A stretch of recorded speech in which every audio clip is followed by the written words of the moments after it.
Vamos a hablar. Muy buenas, Manuel. ¿Qué tal, Alberto? ¿Cómo estás? Muy buenas.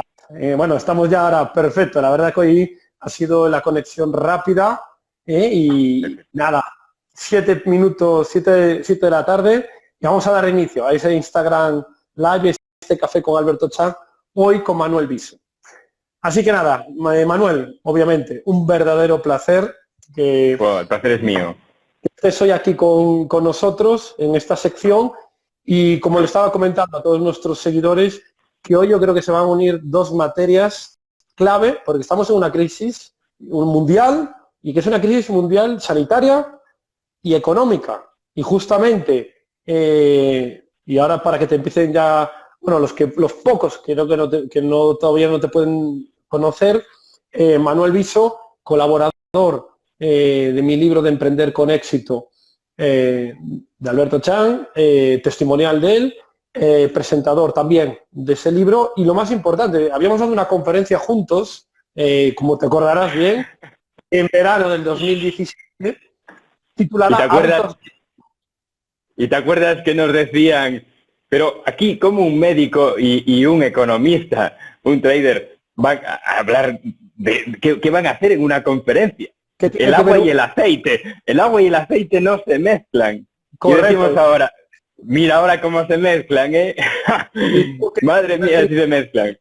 Exacto, tuvo que llegar la siguiente crisis mundial para darse cuenta que justamente tema sanitario y tema económico es lo que caracteriza el coronavirus. Al final, lo que veníamos comentando, que la salud y el dinero, como dice la canción, o salud, dinero y amor, tres cosas en la vida, pues van de la mano. Exacto. Nosotros en la parte del amor, la verdad que somos unos auténticos afortunados, totalmente. Por ahora.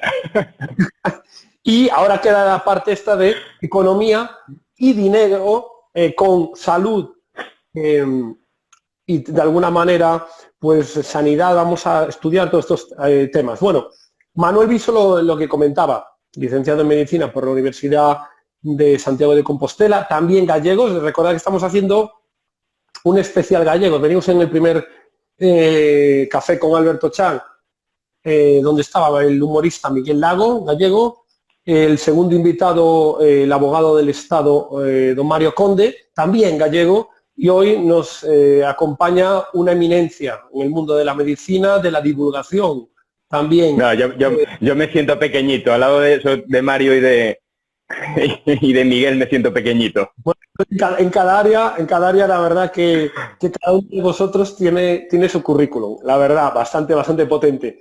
Y eso, yo otro gallego, el doctor Manuel Viso, que fue médico de hematología del hospital, bueno, el anterior, Juan Canalejo, que lo conocerán todos los gallegos, y actualmente es el jefe de hematología del Hospital San Rafael de A Coruña, además de tener diversos másters, entre los que destaca también la especialidad en nutrición deportiva y gestión sanitaria, que hoy creo, Manuel, que el tema de la gestión sanitaria es algo que recobra enormemente la importancia que se merece, obviamente. Efectivamente. Así que, bueno, lo que estaba comentando antes, ya prácticamente en la introducción, esa conferencia que habíamos dado de hábitos de éxito, donde habíamos combinado tú y yo el tema sanitario y el tema económico, y como bien decías tú, que nos habían acuñado, habían puesto de alguna manera un titular los medios de que era agua y aceite. Sí, esto es como se mezcla, pero ¿qué pretende? Bueno, tenemos que decir que era además una conferencia benéfica para la cocina económica de aquí de A Coruña, que además había sido un éxito y que nos sentimos muy orgullosos de esa conferencia, sobre todo por el fin que tenía, ¿no? Y que conseguimos demostrar que es que ya en aquel momento la salud, la gestión sanitaria, la economía, la bolsa, todo van de la mano y ahora pues más que nunca, ¿no? Y sobre todo tienen que ir aún más de la mano, y quien no lo entienda, pues ahora no le va a quedar más remedio que entenderlo. Correcto, totalmente de acuerdo, Manuel. Y justamente uno de los puntos que vamos a iniciar este café con Alberto Chan es precisamente que los dos mundos, el mundo económico y el mundo sanitario, tú como profesional de la economía, perdón, de la medicina y yo de la economía, de alguna manera, quien vea la televisión pues puede parecer que el coronavirus es algo de marzo. pero todo lo contrario, es decir, tú mismo... No, mira, yo te voy a pedir antes de que empiece yo a contar cosas del coronavirus, que le cuentes a todos los amigos que nos están escuchando qué pasaba por el mes de noviembre. ¿Qué detectaste tú en el mes de noviembre?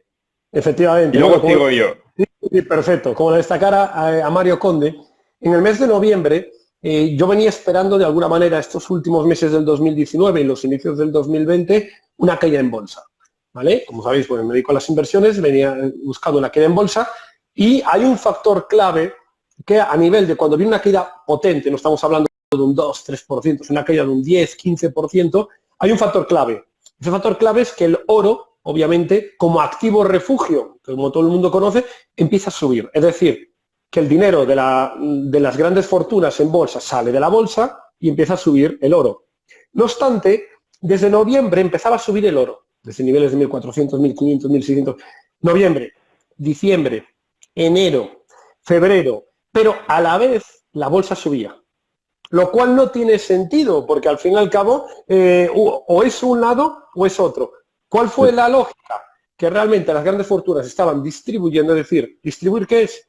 Vender el profesional lo que el novato compre, a base de empapelar medios de comunicación con buenas noticias, que Donald Trump y China estaba todo arreglado, que el Brexit ya no iba a ocurrir nada y que a nivel mundial íbamos a empezar un 2020 brutal, sin problemas mundiales. Eso es un poco lo que se vendría de cara a que se pudiera vender. La bolsa se estaba, de alguna manera, ajustando, como digo yo, la calma tensa, es como la montaña rusa antes de la gran caída, es justo cuando la montaña rusa va más lenta. Eso siempre lo pongo de ejemplo antes de la caída. Y justamente cuando la montaña rusa estaba ahí en la bolsa, el oro seguía subiendo. Había algo ahí que no me cuadraba, pero que justamente, y ahora te quiero dar el paso a que comentes,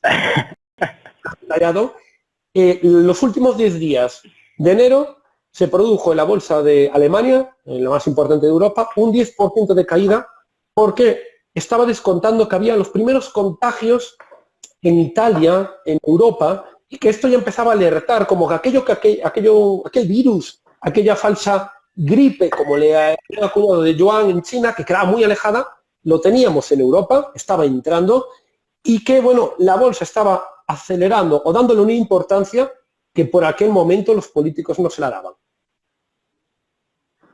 Y después, sé que te pasó algo la noche del 9 de enero, la madrugada del 9 de enero, perdón.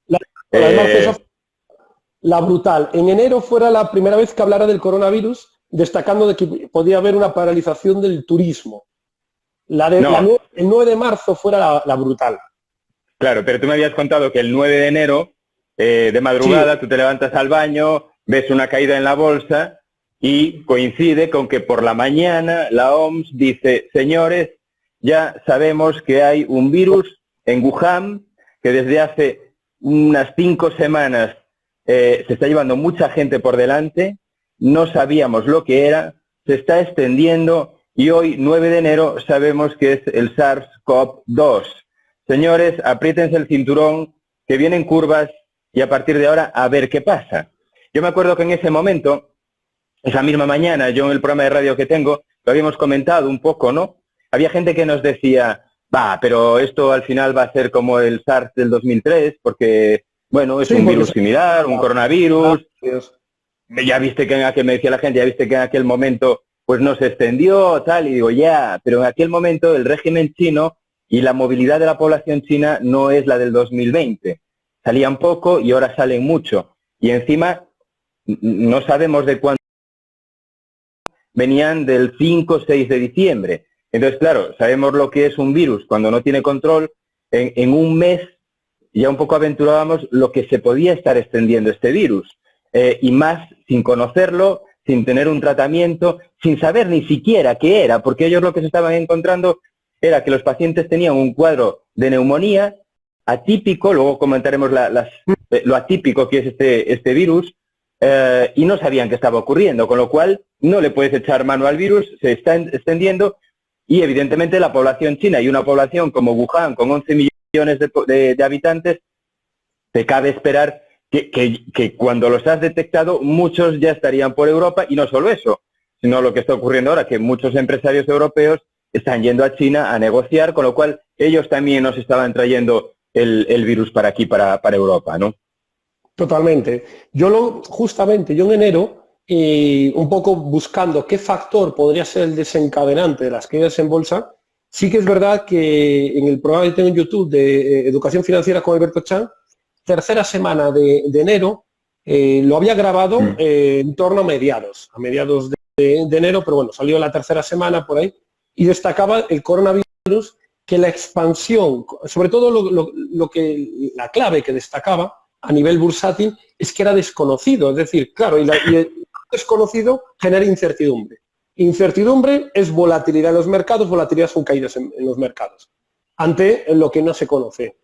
¿Y qué ocurría? Que ahí estaba destacando, claro, que esa incertidumbre, y más lo que suponía en plena globalización, es decir, que un virus que hoy está en China, pero en un mes lo tenemos en España, debido a los movimientos, ¿qué es lo que podría provocar? Destacar a dos cosas que luego fueron que además dijera en aquel vídeo que ojalá me equivocara, porque si tenía razón en aquel momento iba a suponer cosas malas. Y destaqué, obviamente, que el turismo iba a desplomarse, y luego el tema del petróleo. El petróleo que iba a tener, obviamente, si hubiera pues cierre o bajada de turismo, el petróleo tendría menos demanda, y de hecho en mayo o finales de abril hemos visto por primera vez en la historia petróleo en precio negativo, es decir, que te pagan por abril. Que eso, yo creo que en una facultad de economía ahora tendrán que tirar muchos libros para decir cuánto podría valer un barril de petróleo. Pues $1 o 0,1, nunca tal, pero el decir negativo,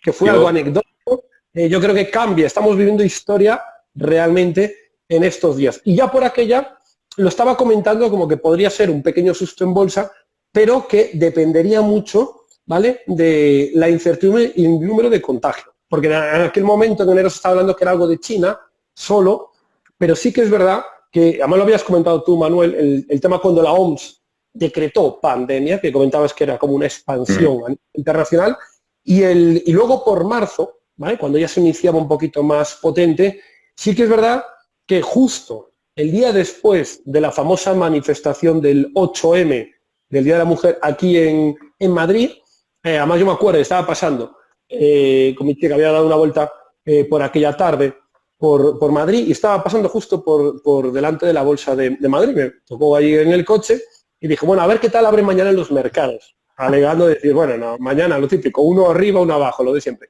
Y comentaba, 4 de la mañana, me levanto, y siempre que me levanto, pues bueno, he hecho un ojeado a los mercados, cuando abre Japón, China, para ver cómo va la cosa. 9 de cada 10 días suele abrir más o menos un 1%. Uno de cada 1000 o cada 10.000 abre con un -7. Entonces, aquel día, todos los mercados, Wall Street, Alemania, todos estaban ya preparando una caída del -10%. Eran miles de millones que se estaban perdiendo en cuestión de horas antes de la apertura de los mercados. En ese momento, claro, ya se me quitó el sueño de golpe, encendí el ordenador, puse Bloomberg, CNBC, ¿qué está ocurriendo?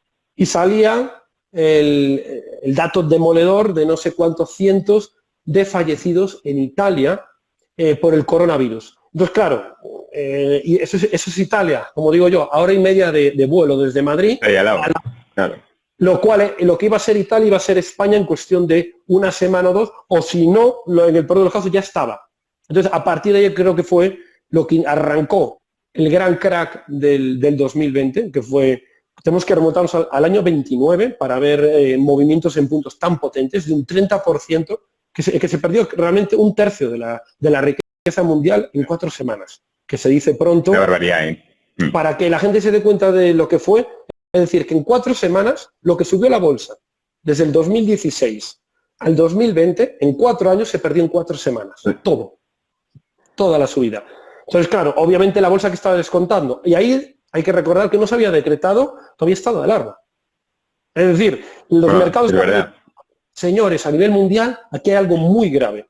Por eso siempre... Yo hasta aquel momento le daba la importancia de... bueno, hay que ser seguro, me acuerdo que había bajado Barcelona, Valencia, semanas anteriores, quizá un poco precavido decir, oye, pues cuidado al tocar, no te lleves la mano a la boca, lávate las manos con más frecuencia, y un poquito evita, si hay un ascensor que va con gente, vete por las escaleras, está un poquito con precaución. ¿Qué ocurrió? Que en cuando los mercados tenían eso, automáticamente el mercado me estaba diciendo, aquí hay algo grave, esto no es una gripe, esto no es un contagio, como se comentaba que va a haber 2 o 3 en España. Los mercados estaban adelantando y obviamente, como tú decías y lo destacabas, por enero, esto era algo más. No, claro, ya se veían las gráficas, ¿no? Y estás hablando de marzo, pero tú fíjate que si empezamos a ver la gráfica de Italia de finales de febrero, ya empezaba un incremento exponencial y lo que dices tú, lo tenemos a 1 hora de vuelo, ¿no? Y con las conexiones que tiene Italia con Francia, con Alemania, con España, era previsible, pero bueno, ya se veía. Pero bueno, no vamos a hacer aquí de agoreros, que lo sabíamos, pero bueno. No, pero simplemente, claro, que tú habías destacado en enero, igual que yo, que tú en la parte de medicina, de que, más me acuerdo que lo había dicho en Radio Voz, en tu programa de radio, de decir, esto no es simplemente una gripe, es decir, esto es cuidado que esto es desconocido, me acuerdo que había destacado, dando a entender de, señores, veamos qué pudo ocurrir, no tomemos... Bueno, en cierto modo, yo no sigo distanciándome mucho de la gripe, evidentemente con sus salvedades. Tiene una diferencia clara. La gripe tiene una vacuna, esto no tiene una vacuna. Exacto. Entonces, eso ya, la vacuna ya te corta la mecha mucho. La gripe, sabemos cuándo viene, sabemos cuándo acaba, esto no porque es nuevo, lo tenemos aquilatado. Y 3, pues nos ha desbordado, ya veremos luego, analizaremos si quieres los errores, pero nos ha desbordado el sistema sanitario y sabemos que ha habido un porcentaje de mortalidad que por antes no tendría que estar ahí si el sistema sanitario estuviera preparado tanto a nivel de atención primaria, de urgencias, de hospitalización y de UCIs. Entonces, esa mortalidad se reduciría, que es lo que, por ejemplo, ocurre cuando viene la época de la gripe, los hospitales ya están bastante preparados y aún así a veces nos desborda. Pero bueno,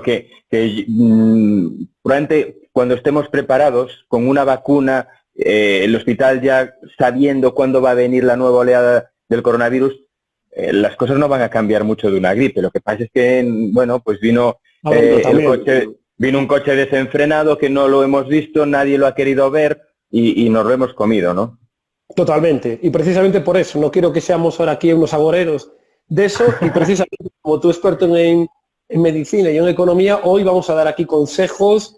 Yo creo que vamos a poder, o al menos también, no solo consejos, sino de alguna manera sacar dudas e inseguridades que pueda tener la gente, sobre todo por noticias. Entonces, vamos a hablar ahora de esta parte que me gusta mucho de la sección, de consejos. Yo me pongo ahora en el punto de vista, a mí me siguen muchos autónomos, emprendedores, es decir, me pongo el papel de ese emprendedor que dice, bueno, vuelvo otra vez a mi negocio, abrir el negocio de cara al público y por otro lado, que decíamos, me voy a exponer a un público, me voy a exponer de alguna manera a un contagio.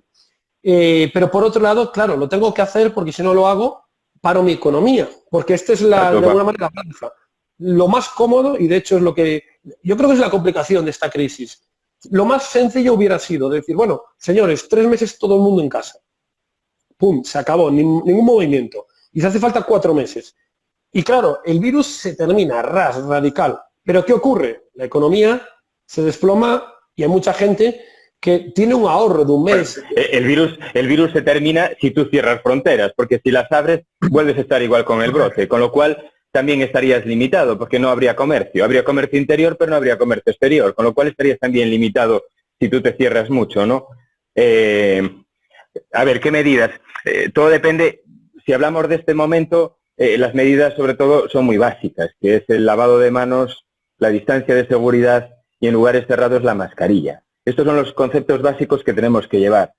Hay que utilizar bien las manos y bien la mascarilla. Vale, tenemos que saber que a través de las manos no nos contagiamos. El contagio es si nosotros llevamos la mano a la cara, a la boca, a la nariz o a los ojos y por tanto, si estamos en un lugar exterior en que no podemos hacer lavado de manos o lo hacemos intermitentemente, pero después de un lavado tocamos, no nos podemos llevar las manos a la cara. Esa es la principal vía de contagio. Y luego la distancia de seguridad. Si tenemos test de inmunidad, test serios, test que sean fiables, nos pueden valer.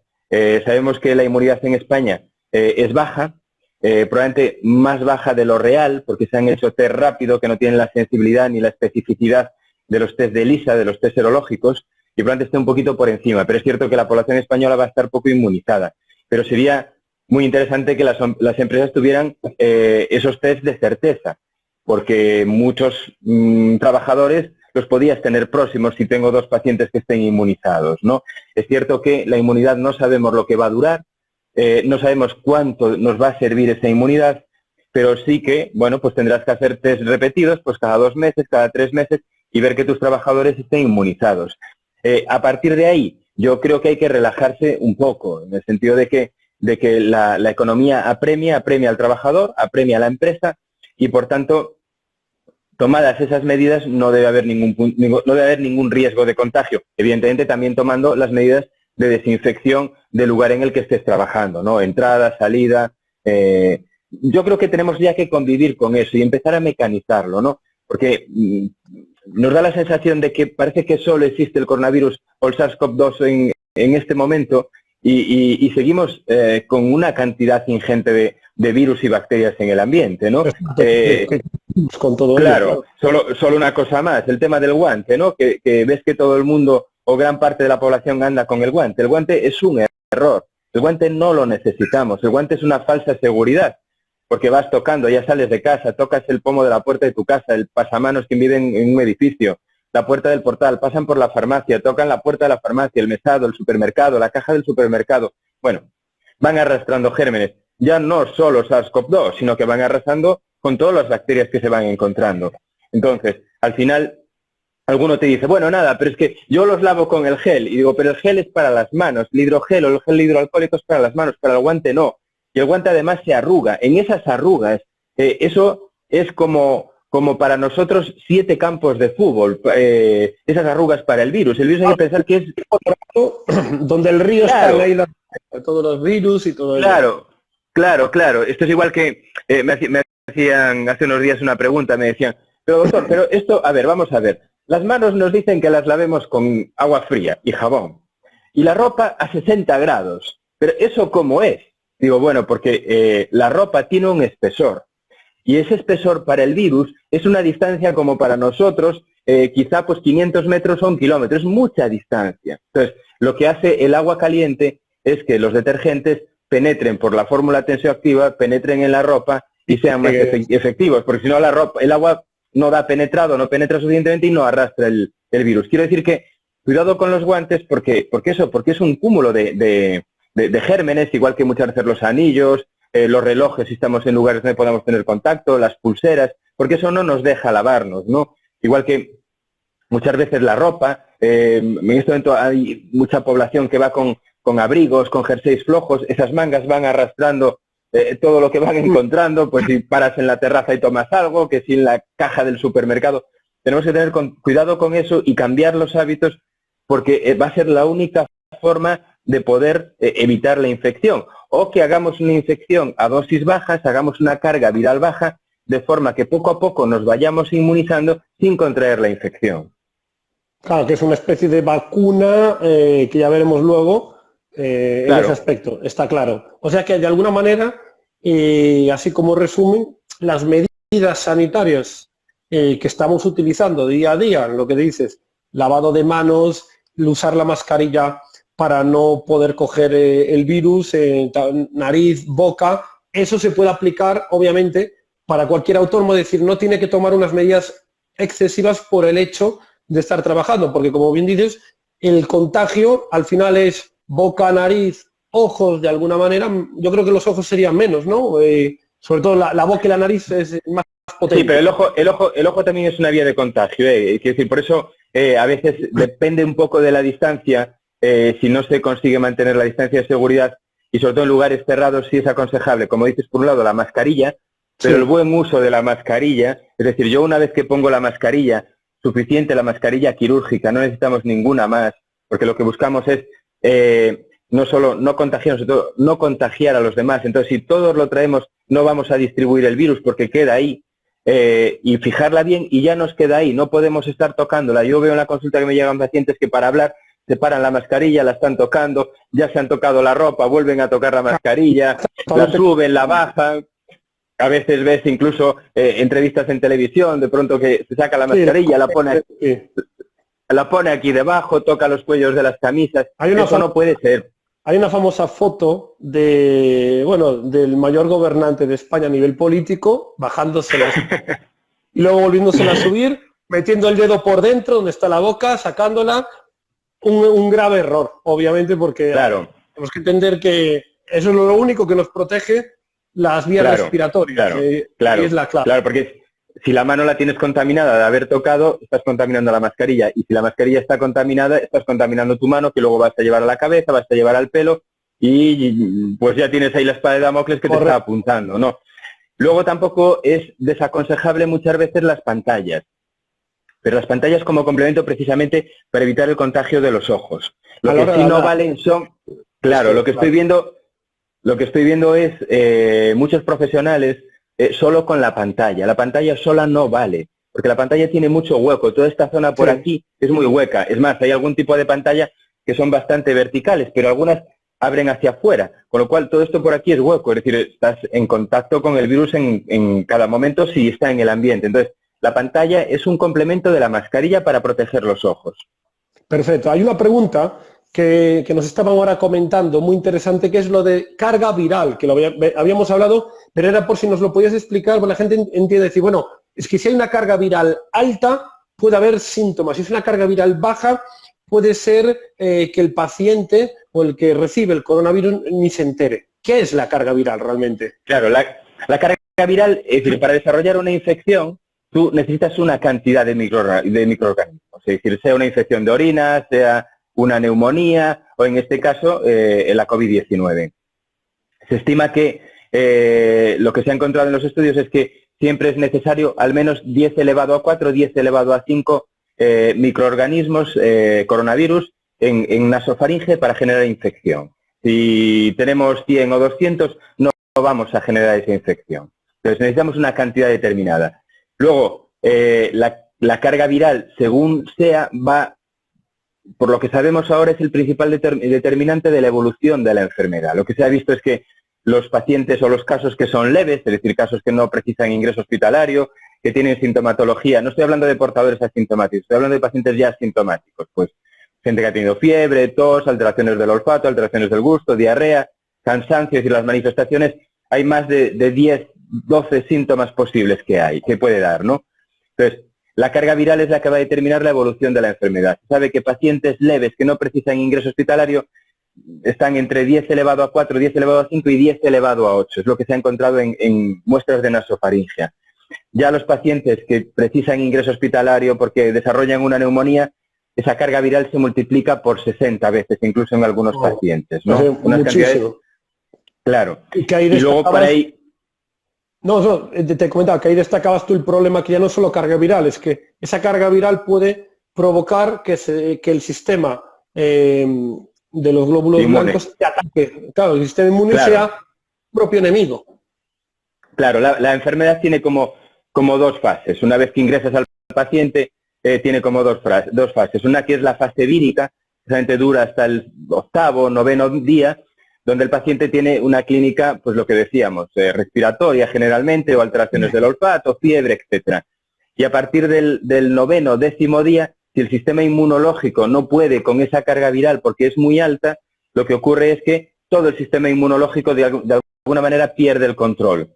Empieza a liberar todas las sustancias, desde células, como dices tú, glóbulos blancos, macrófagos, linfocitos, hasta todo lo que es el material molecular. Es decir, pesada, el cuerpo. Claro, todas las citoquinas, de ahí lo que se llama la tormenta de citoquinas, ¿no?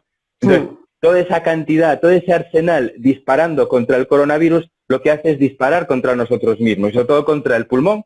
El pulmón acaba desarrollando una reacción inflamatoria que bueno, lo que acaba es destruyendo el pulmón. Y el pulmón a veces parece, cuando ves la necropsia o la autopsia de un paciente, parece como...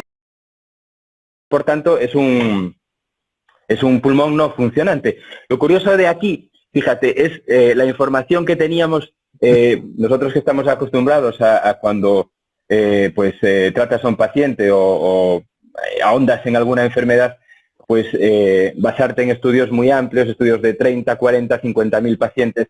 claro, los estudios no pueden ser así, tienen que ser mucho más pequeñitos, ¿no? Hace un tiempo nos decían que el cuadro era típicamente respiratorio, como cualquier otra neumonía. Cualquier neumonía, pues evidentemente al invadir el pulmón lo que hace es que baje el oxígeno en sangre y por tanto el paciente venga muy fatigado. Viene fatigado, casi no puede caminar, a veces ya de la fatiga las partes distales de las manos, de los pies, de la boca se ponen azuladas, pero te encontrabas aquí de pronto que los pacientes te llegaban, muchos de ellos llegaban bien, es decir, llegaban con su fiebre, con su tos, con su diarrea, pero no llegaban fatigados. Y curiosamente, cuando le mirabas el oxígeno, que ya se puede mirar en un dedo con un saturímetro, encontrabas que tenían saturaciones del 80 al 82%. Eso, en cualquier otra neumonía, es un paciente jadeando, fatigadísimo, casi es un paciente que está buscando el oxígeno por todas partes. Y estos pacientes te encontrabas que no. Y claro, ahora con las autopsias de los pacientes lo que vimos es que sobre todo el virus lo que produce es un daño en la pared de las arterias. Por eso ahora sabemos que el daño ya no es pulmonar, que el daño es cardíaco, el daño es hepático, el daño es renal generalmente. Multiorgánico al final, que no solo, como que puede empezar en el pulmón pero expandirse. Claro, porque al final lo que acaba es afectando a lo que es la pared de la arteria, la acaba inflamando, por eso lo que ocurre es que se dificulta la entrada de oxígeno del pulmón en las arterias para que se oxigenen los órganos. Y luego otra cosa que estábamos viendo, que hemos visto estos días a algún político que le ha ocurrido, que son los fenómenos trombóticos. Es decir, estábamos viendo muchos pacientes que se nos iban de las manos o se nos complicaban por trombosis. Porque claro, al engrosarse la pared de la arteria, lo que es el calibre para circular la sangre se hacía menor y entonces ahí era mucho más fácil la formación de coágulos. Entonces, ahora lo que hemos aprendido es que paciente que hospitalices, desde el día 1 de hospitalización, ponerle anticoagulantes para evitar todas estas situaciones. Pero esto lo hemos tenido que ir aprendiendo sobre la marcha. Era algo que no tenías ni idea. Y la información que te venía de China y de Corea, esto no lo tenían recogido, o lo tenían recogido en series muy pequeñitas, pero que ni ellos le estaban dando importancia, ¿no? Totalmente. Yo me imagino que en la parte de medicina, en la parte de economía, es algo que es tan reciente que yo, desde el punto de vista financiero y bursátil, pues me puse a investigar. Es decir, veremos ahora evolución de las vacunas, tiempo de las vacunas, cuándo puede salir, porque eso va a ser clave a nivel de economía y medicina. Veníamos comentando que la economía, obviamente, llega el coronavirus, confinamiento, cierre de la economía y sale el primer dato de España, primer trimestre, menos 5,2.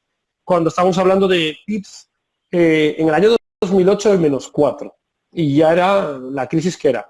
Pero claro, el primer trimestre del año solo el coronavirus, como quien dice, afectó la segunda quincena de marzo. Enero y febrero estaba limpio, todo el mundo en la calle funcionando. Y la clave que es, ¿qué va a ocurrir en el segundo trimestre del año? Es decir, abril, mayo y junio, cuando se publique en julio. En julio, cuando sale el segundo trimestre del año, es probable que ahí salga, porque ahí sí que va a afectar abril entero, mayo 70% y junio el 50% de la economía le va a afectar todavía. Entonces es probable que igual nos veamos a un menos 9 o menos 10 del PIB, que sería uno de los peores datos, de decir, el peor de los últimos 50 años.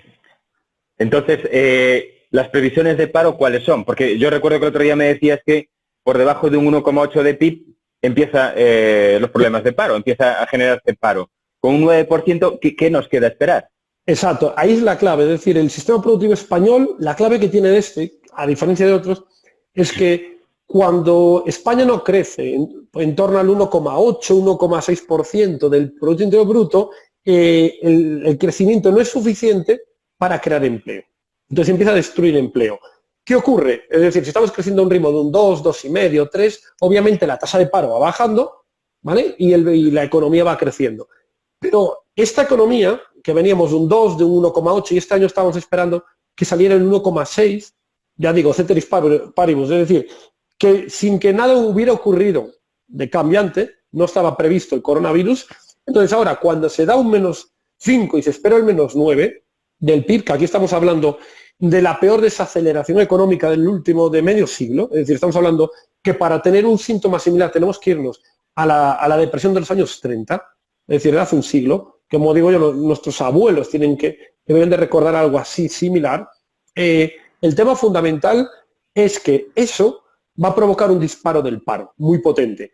los datos que decía el gobierno, yo casi me daban la risa, porque estamos hablando de que estamos en un paro del 14-15%, cuando realmente el PIB estaba en positivo, el 1,6. Cuando ahora se sale un -5 y se espera un -9, un -10, estaban hablando de que con un -9 el paro iba a llegar al 19%, es decir, solo 5% más. Para que nos hagamos una idea, cuando estamos en -4 en el 2008, en la época de Zapatero, el paro llegará al 25%, con un -4. La idea es que es probable que el paro, obviamente, no se pare en un 19%, como dice el gobierno, sino que nos podamos ir más cercanos al 30%, que es algo que no hemos visto, al menos en nuestra generación no lo hemos visto. Eso es un tema importante. Y estamos viendo que en este momento en torno al 40-42% de la población o tiene un ERTE o está en paro. Porque Exacto. además, ¿qué va a pasar con esos ERTEs? Claro, es decir, los ERTEs, el tema de autónomos, la clave fundamental es que es una situación ahora como un parche, como digo yo, una hemorragia. Y siguiendo un símil de medicina tenemos una hemorragia importante y estamos intentando poner una tirita. Sabemos que esto no vale.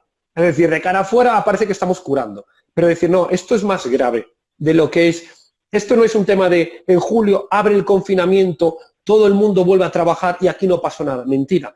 El daño económico es tan grave que España va a necesitar un rescate financiero. Y aquí vienen los problemas. Rescate financiero, bien. ¿Qué hacemos? ¿Por qué va a haber un rescate financiero? Porque España necesita una cantidad de dinero brutal que no va a tener. ¿Qué está haciendo o qué se buscó de alguna manera mientras no se pide ese dinero? Pues lo que se hizo, que desde mi punto de vista es horrible, que es los autónomos en marzo o en abril, no puedo trabajar, me piden estar dentro de casa confinado, pero me están cobrando la cuota de autónomos. Declaración de la renta, no la voy a diferir ni un solo día. Y es más, saco un aviso de que el que incumpla le va a venir una sanción. Es decir, ¿por qué? Porque se necesita, y eso es una demostración tan a la desesperada de necesito recaudar de donde sea, porque aquí no hay dinero, que incluso me permito cobrarle al autónomo, que el pobre no puede abrir su negocio, ya tiene un ahorro de 1 mes o 2 meses de margen a quedarse con el agua al cuello, porque tenemos que darnos cuenta que un autónomo, y esto lo digo por si hay algún político, como digo, la mayoría, si no emprendió, hay que saber un poquito la parte práctica, el autónomo tiene unos costes variables, que es de contratación, que los puede variar, pero hay un coste fijo de alquiler, luz, agua, gas, que independientemente de si se abre o no, hay un gasto. Entonces, cuando esa persona, A, no va a tener ingresos, B, va a tener gasto, C, al menos, si quieres aplicar una política económica, no cobres una cuota de autónomo por una contraprestación que no existe, porque puedes decir, es que si no hay dinero, ¿qué le vas a aportar? Joder, pues no le cobres. Porque puedes no dar dinero, pero el hecho de no quitar, ya de alguna manera es una ayuda. Yo que habría hecho, claro, obviamente, marzo, vamos a poner abril y mayo, exención de cuota de autónomos, total, y la de junio, oye, en todo caso la diferimos. Oye, ya me la pagará usted, o me la paga el 50% en junio y en julio, pero de alguna manera, cuando el agua está al cuello, joder, no le pongamos encima la mano. No, hombre, o por lo menos cuando ya puedas abrir el negocio. Es decir, exacto, cuando el negocio ya empieza a ver algo, pero no me cobres. Mira, y otra cosa que te quería preguntar yo, ¿y a la empresa qué le queda? Quiero decir, porque la empresa ahora no vende. La empresa tiene los ERTEs y está ahí a ver qué pasa con el estado de alarma, porque una vez que me quiten el estado de alarma, se acaba el ERTE y la gente pasa al paro o me la quedo. Pero ¿qué le queda a la empresa? Es decir, ¿puede recibir ayudas? ¿Qué podemos hacer con la empresa? Sí, aquí la clave fundamental es que debemos de darnos cuenta que como empresa el mejor consejo que se le puede dar a cualquier empresario, y ya lo sabrán obviamente, por eso son empresarios, como digo, porque viven realmente de emprender, de jugarse su dinero y arriesgar cada mes, es que no esperen ayudas del Estado. Yo siempre digo, este es el mejor consejo que puedo dar. A partir de ahí, del sálvese quien pueda, oye, todo lo que puede llegar, fenomenal. Pero es que España, cuando pida dinero, Europa se lo van a poner con unas condiciones que obviamente que desde el gobierno español se habían dicho que eran insolidarias. ¿Pero insolidaria qué es? Pedir unos mínimos de garantías de yo Europa, le presto dinero a usted, España, y le voy a pedir unas condiciones que me lo devuelva. Obvio, lo que para de todo el mundo es decir, hombre, si yo te presto 50 euros, oye, yo te lo voy a prestar porque sé que me lo vas a devolver. Ahora bien, si veo que una persona es un ludópata, vamos a suponer, está en la ruina, y 50 euros que le prestas, de alguna se los está gastando y no vas a ver un dinero, obviamente Europa va por unas condiciones que España va a decir, bueno, si voy para arriba, la parte superior a buscar dinero, voy a tener dificultades. Entonces, seguramente aquí no pidan tanto lo que necesitan y dónde vayan a buscar el dinero, abajo. Abajo ya estoy entendiendo. Presión fiscal, lo que se está haciendo, aumento de impuestos, intentar subir la última tasa impositiva del IRPF, más aún es romper el 50%, es decir, el robo legal, que yo llamo. Quiero hacer que la gente entienda que la Edad Media, cuando se hablaba de los famosos reyes de los castillos, usureros, banqueros, se cobraba el diezmo. El diezmo es el 10% de las ganancias. Ahora mismo, ojalá, la gente para que le quiten un 10, como que es un paraíso fiscal. Aquí estamos en España como diciendo que un 50 parece poco. Es decir, yo me mato a trabajar, gano X y legalmente el Estado me saca la mitad y parece que no llega. Es decir, pero ¿para quién trabajo? ¿Para el Estado o para mí? De alguna manera. Entonces, ¿qué ocurre? Que las empresas lo que tienen que hacer es, muy importante, modernizarse tecnológicamente. La salida en la mayor parte de las empresas, especialmente, obviamente algunas van a tener muchas dificultades. Vamos a poner ejemplo, las industrias conserveras, las de cadenas de montaje. Obviamente necesitas ahí realmente personas que tendrá que haber paneles para separar personas. Pero todas las empresas que puedan derivar a la modernización desde el punto de vista informático, es decir, si yo puedo poner de una plantilla de 100 empleados la mitad o el 60% en teletrabajo, obviamente voy a conseguir distanciamiento dentro de la gente que esté en mi empresa y voy a conseguir ¿qué? Reducir los costes fijos. Todo lo que pueda conseguir una empresa, que el trabajador pueda hacer ese mismo labor desde casa, va a suponer primero que el trabajador, lo importante, claro, esté expuesto. El problema es que si aprietas mucho a la empresa ¿cómo va a invertir en el sector tecnológico y en innovación? Es que es un problema, porque si la aprietas... Y al final es el bucle, es decir, hay que ayudar, es decir, incentivos fiscales, sobre todo, es que aquí hay un tema que no tiene sentido. En un momento que vamos a crisis hay que bajar impuestos. Hay que aplicar una política fiscal totalmente de bajada de impuestos. No se puede aplicar una política fiscal restrictiva, es decir, estamos pensando en impuesto en transacciones económicas, impuesto a subir el IRPF, inspectores fiscales a buscar IVA por todos lados. Es decir, eso es un ataque usurero, tal cual, porque es que está rozando el tema de la recaudación en ese aspecto. Es que te das cuenta, porque estamos pensando que tenemos una brecha sanitaria, nos hemos dado cuenta, es decir, ha llegado un virus que nos ha pillado en pañales, no teníamos respiradores, uno de los países europeos con menos número de camas por 1000 habitantes, es decir, nos hemos creído que teníamos una sanidad brutal y nos ha pillado en pañales. Tenemos una brecha económica y una brecha industrial, digamos. Y ahora te das cuenta que tenemos una brecha también a nivel educativo. Te das cuenta que 800.000 estudiantes no tienen acceso a Internet ahora para resolver el final de curso, unos porque no le llega la red, otros porque no tienen ordenadores. Es decir, ¿cómo vas a tener una población emprendedora? ¿Cómo vas a tener una población capacitada si es que llega este momento? Y ahora, en el momento de las nuevas tecnologías, y 800.000 estudiantes, casi 1 millón, no tienen capacidad. No puedes llevarlo para allá.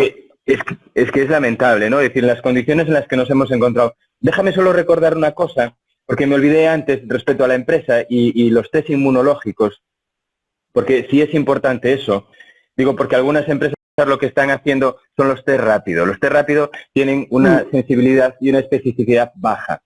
Entonces, dan un porcentaje más alto de negativos. Y aquí al empresario lo que le interesa es realmente saber qué trabajadores están inmunizados. Y para esto hay que hacer los test de ELISA, que son los test, pero solo la inmunoglobulina tipo G, la IgG, que nos habla mucho. Es decir, hay dos tipos de anticuerpos. Eso, el test IgG, que es Claro, porque es un poco más caro, porque si haces el test de ELISA completo son 160 euros, 150 euros, el test rápido anda sobre 50 euros, pero del test de ELISA solo hace falta hacer la IgG. La IgM es el anticuerpo que nos aumenta pues desde el 7º día aproximadamente de haber desarrollado la infección, desde que empezamos con los síntomas, y se negativiza sobre el día 18, día 20. Eso es interesante si sospechamos un contacto reciente. Si yo quiero saber si mi trabajador está inmunizado, solo tengo que hacer la IgG. La IgG, depende del lugar, vale entre 70 y 80 euros. Es decir, que es mucho más importante que haga la IgG y que pague 70 o 80 euros que no el test rápido, que me vale 50 y me va a dar un porcentaje de negativos más alto. Y si tengo a mis trabajadores inmunizados y lo sé con certeza, voy a trabajar con tranquilidad, los voy a tener próximos, no tengo que tomar esas medidas de distancia, paneles, que a lo mejor me ahorro 30 euros en el test y estoy pagando mucho más en paneles y en adaptar mi empresa, ¿no? Entonces también cuidado con lo que nos están vendiendo, ojo con que están vendiendo test rápidos a 29 euros, esos no, por favor, que ya se hacen en casa, esos tienen una sensibilidad muy baja, una especificidad muy baja y nos van a dar negativos. Y nos vamos a creer que no tenemos a nuestros trabajadores inmunizados y es posible que algunos los tengamos, porque aún ahora nos salió que la población española tiene un 5% de inmunidad, pero haciendo test rápidos. Si hiciéramos probablemente test de ELISA, test inmunológicos, de verdad que son los que hemos hecho toda la vida para otro tipo de virus, durante ese porcentaje no sería lo que esperábamos, de un 25 o 30%, que era un poco lo que augurábamos, pero sí al menos estar en un 8 o 10%, que bueno, pues mira, algo es. Pues es muy importante, Manuel, además esa parte que puntualizas, como consejo para los empresarios que estén ahora abriendo sus negocios, sus plantillas, que hagan eso, el test IgG, porque por lo que comentas, es el más efectivo, el que más controla, y el resto podría ser que haga un test, me dan de alguna manera falsos negativos, reanudo y luego me encuentro un contagio en las plantillas y es un doble problema, obviamente. Bien, claro. Me parece la verdad una puntualización que queda aquí en este Café con Alberto Cham, muy importante de cara al mundo económico. Y ahora en estos últimos 10 minutitos, porque al final Instagram nos cierra sí, siempre. La verdad que vuela el tiempo, acabo de mirar, llevamos 47 minutos. Totalmente. Entonces, por eso digo ahora, vamos a esta parte última que me parece brutal, muy interesante y que en plenas redes sociales se habla mucho, como son las fake news. Yo no tengo hoy la taza, tengo una de fake news que además cuando está el café caliente se enciende el televisor y cuando te lo bebes se apaga, que es súper divertida.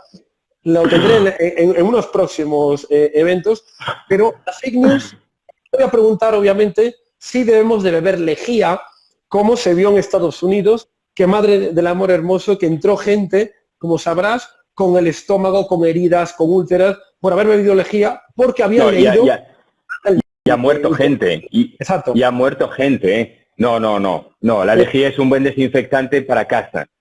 Igual que las soluciones jabonosas. Es cierto que luego hay una lejía alimentaria para poder lavar la fruta, que también lo podemos hacer. Sí, ya no ahora por el coronavirus, por ejemplo, sino ya había que haberlo hecho antes. Pero las medidas no las voy a repetir las que dijimos antes. Correcto. Bulos ha habido muchos, pero sobre todo los de la alimentación, la lactoferrina. Veíamos una televisión nacional que, hacía un alarde de la famosa lactoferrina, ahora ya creo que han sancionado a la empresa. La vitamina C, la vitamina D. No, eso no me defiende de coger la infección. No hay, igual que los alimentos. Tome ciertos alimentos que le previenen. No, el sistema inmunológico es mucho más complejo que una simple vitamina. Aquí en Coruña estamos en un 80-82% de deficiencia de vitamina D y ninguna persona en La Coruña tiene más riesgo de infección que otros lugares, ni de coronavirus ni de otras infecciones. Entonces, hay que decir que las vitaminas, a veces pensamos que tenemos que tomar vitaminas para todo. Cuidado, porque incluso ahora están promocionando mucho los suplementos vitamínicos, donde van 12, 14 vitaminas con 7, 8 minerales. Cuidado, porque a veces, en muchos casos, mira, hay un estudio en mujeres embarazadas en Portugal, que hace 2, 3 años pues acostumbraban a los ginecólogos a darle un complejo vitamínico donde iba de todo e iba hierro. Y lo que ocurre es que, por ejemplo, hay algunas vitaminas que lo que hacen es bloquear la absorción de hierro. Y entonces encontraron que todo ese grupo de mujeres embarazadas, en torno al 80%, las tenían anémicas y con deficiencia de hierro. Esto por poner un ejemplo. Claro, exacto.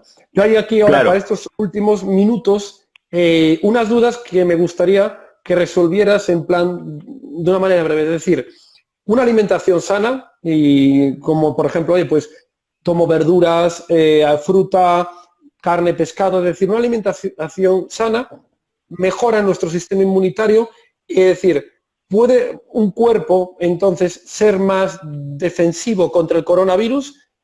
Aunque entendemos que, por ejemplo, lo que es la exposición, lo que habías dicho tú, son medidas sanitarias, protección de manos, de boca, todo ello, pero una alimentación sana, de alguna manera, puede reforzarnos que a nuestro cuerpo, en caso de recibir coronavirus, sea más resistente. Claro, una alimentación saludable evidentemente mejora nuestro sistema inmunológico, pero para tener una... mira, fíjate, vitamina C, que también se metía como sí, que la deficiencia también favorecía. No, fíjate, medio kiwi tiene toda la vitamina C que necesitas en el día, media mandarina, un cuarto de tomate, 3 fresas, ya tienen toda la vitamina C, cada una de estas cosas. Es decir, que las cantidades de vitamina que necesitamos son ínfimas, con lo cual con una dieta medianamente saludable, medianamente equilibrada, ya tienes todas tus vitaminas y todos tus minerales. Cuidado porque el sobreaporte, por ejemplo, de vitamina D, de dedo, es tóxica. Entonces, claro, yo la tengo que tomar si me hago una analítica y veo que tengo una deficiencia, pero cuidado de tomarla por tomarla, ir a la farmacia y comprármela, porque encima me la dan sin receta, cuidado porque es tóxica la vitamina D. Por ejemplo. Puede ser peligroso, exacto. Y luego hay otra parte importante, es decir, hemos visto alimentación sana, hábitos saludables, tanto si estamos emprendiendo como si estamos en casa, importante. Y hay un tema importante, mantenernos ahí hasta que llegue la vacuna. Y ahora que hay un tema fundamental de la vacuna, Manuel, más o menos en los últimos 2-3 minutos, ¿cuántas fases tiene una vacuna? ¿En qué nos encontramos? ¿Y cuándo tendremos de alguna manera la vacuna? Mira, aquí se ha lanzado ya que había vacunas en humanos. O la multinacional que lo está utilizando suba en bolsa. Y son anuncios a veces ficticios. Porque una vacuna necesita un ensayo en laboratorio, un ensayo en animales y un ensayo en personas. El ensayo en laboratorio es clave, porque es donde tú estudias las estrategias de la vacuna. Es decir, en este caso tienes que estudiar a qué partes atacar al virus, pero que sean partes estables. Porque si el virus muta, tú desarrollarás una gran vacuna, pero si te muta dentro de 3 meses, habrás hecho una gran inversión, habrás dicho en bolsa, señores, inviertan, que yo voy a tener aquí una gran vacuna y va a ser un gran fracaso porque esa vacuna no va a funcionar. Entonces, si los chinos están desarrollando ya una vacuna en humanos, una de dos, o la vacuna se ha saltado todos los pasos, con lo cual es una vacuna temeraria y con bastantes probabilidades de fracaso, o es una vacuna que ya llevan 1 año o 2 años ensayando, con lo cual ya sabían algo más que nosotros del coronavirus, ¿vale? Entonces, cuidado con la vacuna. Y luego otra cosa, ya relacionándola con lo que nos une a nosotros dos, y es que hablamos de cuándo tengamos la vacuna. No nos da tiempo. Hay muchas estrategias de vacunas. Unas son con virus atenuados, otras con partículas de virus, otras con RNA. Pero cuidado que una cosa es tener la vacuna es segura y la vacuna eficiente, pero luego también hay que producir esa vacuna. Y producir una vacuna a escala mundial con los millones de personas que somos en el mundo, eso también va a llevar tiempo. Con lo cual... logística aquí brutales.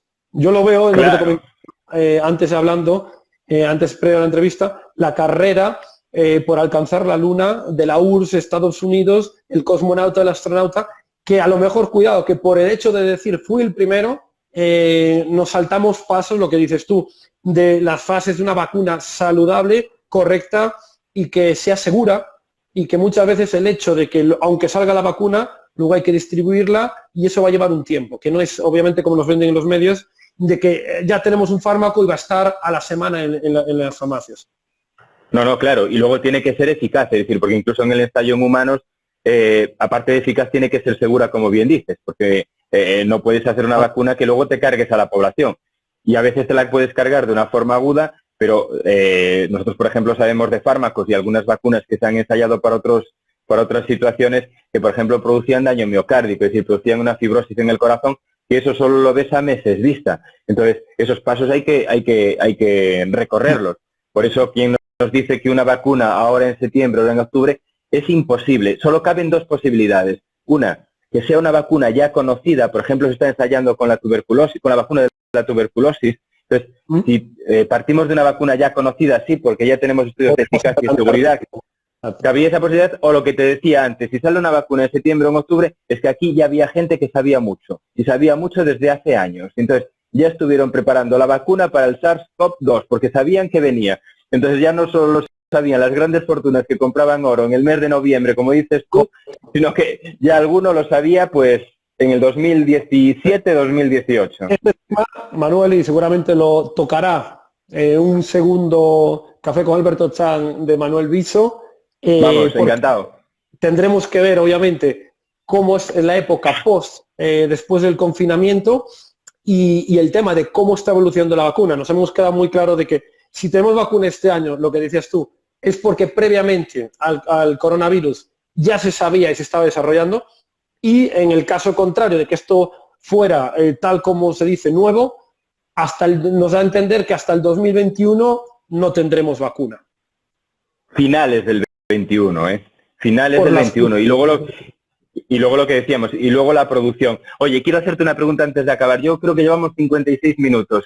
¿Prevés corralito? Os comento, no considero que vaya a haber corralito, pero más que nada por la Unión Europea, por el sistema de alguna manera robusto que podemos tener, porque habrá de alguna manera rescate financiero, pero sí que es verdad que recomiendo a la gente que diversifique entre bancos. El corralito, al fin y al cabo, claro, puede ser, oye, que el banco se quede con tu dinero, que no puedas sacarlo. Eso sí que no lo preveo, pero podría haber caídas de bancos. Esto sí que es verdad que podría tener en cuenta, y la clave fundamental que es distribuir nuestro capital en diferentes bancos, ¿vale? No tener más de 100.000 euros en ningún banco todo junto, porque supongamos, oye, pues una persona ha ahorrado a lo largo de su vida 200.000 euros y lo tengo en un solo banco. Cuidado si quiebra ese banco, porque una persona es difícil que recupere todo. Sin embargo, si esa persona distribuye 50, 50, 50 y 50, ahí sí que lo va a tener protegido. Esa es la clave fundamental que hay que tener. ¿Pero te parece que el sector financiero está flojo? ¿Que los bancos están flojos? ¿O que puede haber blancos flojos? Sí, está flojo, y obviamente hay un banco fundamental, Deutsche Bank, el principal banco alemán y el banco más potente en Europa, que tiene unos problemas que no han salido en medios, pero que lleva arrastrando los años, y cuidado porque, como dice Warren Buffett, cuando baja la marea se sabe quién se baña desnudo, y de alguna manera esto viene a decir que en la crisis esos bancos que van arrastrando problemas pueden ser, justo con la crisis, los que salgan a reducir esos problemas. Y hay un tema importante en las finanzas, que un problema no es problema mientras no se conozca. En cuanto se conoce, ya puede ser rumor o no, se convierte en realidad pura y dura, porque el mercado te lo hace descontado. Entonces, tenemos que estar muy atentos a ello, y como consejo hay que tener en cuenta que hay que diversificar nuestro capital mínimo en 2 o 3 bancos, por si acaso alguno del dinero donde tenemos el banco hubiera un problema. Entonces, eso hay que tenerlo bastante en cuenta. Dime el banco ya. Dime qué bancos. No, déjalo. Los principales de España, diversificar. No quiero decir qué banco puede caer, pero sí que es verdad que hay bancos en España que están bastante débiles. Esperemos que con rescate, obviamente, se recuperen, pero sí que es verdad que a mí me peligra Deutsche Bank, el banco alemán, porque se puede tener un efecto arrastre brutal. Pero bueno, como esto, como digo, el rescate financiero se resuelve inyectando dinero, y en esto aquí en Europa, Estados Unidos son expertos en darle a la máquina del dinero, creo que se va a volver a hacer, y eso va a poder suponer una recuperación rápida. Estamos ya en los últimos, 25 segundos, Manuel. Voy a aprovecharlos para